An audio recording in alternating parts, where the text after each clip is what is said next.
এবার বলিউড ভাইজান সালমান খানের নায়িকা হচ্ছেন দক্ষিণী ইন্ডাস্ট্রির জনপ্রিয় নায়িকা রাশমিকা মান্দানা। 2025 সালের ঈদের ছবি সিকান্দার এ চুক্তিবদ্ধ হয়েছেন রাশমিকা। বৃহস্পতিবার সিকান্দার সিনেমার নায়িকা হিসেবে রাশমিকার নাম ঘোষণা দিয়েছে প্রযোজনা প্রতিষ্ঠান নাদিয়াদওয়ালা গ্র্যান্ডসন। সামাজিক মাধ্যম এক্সে দেয়া এক পোস্টে বিষয়টি নিশ্চিত করা হয়েছে। পোস্টটি শেয়ার করে রাশমিকা লিখেছেন, অনেক দিন ধরেই পরবর্তী কাজের কথা অনেকেই জানতে চেয়েছেন এবং এখানেই চমক, সিনেমাটির অংশ হতে পারে। আমি সত্যিই কৃতজ্ঞ এবং সম্মানিত বোধ করছি। প্রযোজক সাজিদ নাদিয়াদওয়ালা সালমানের দীর্ঘদিনের বন্ধু। এ প্রযোজকের জুড়োয়া হার দিল জো প্যার করেগা, মুঝসে শাদি করেগি, জানেমান ও কিকের মতো আলোচিত সিনেমায় অভিনয় করেছেন সালমান।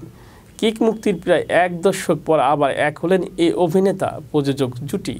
অন্যদিকে গুড বাই সিনেমা দিয়ে বলিউডে পা রেখেছিলেন রাশমিকা। এরপর তাকে দেখা গেছে মিশন মজনুতে। তবে সর্বশেষ অ্যানিমেল সিনেমার সব রেকর্ড ভেঙে দিয়েছে। বলিউডে তাকে জনপ্রিয়তা এনে দিয়েছে।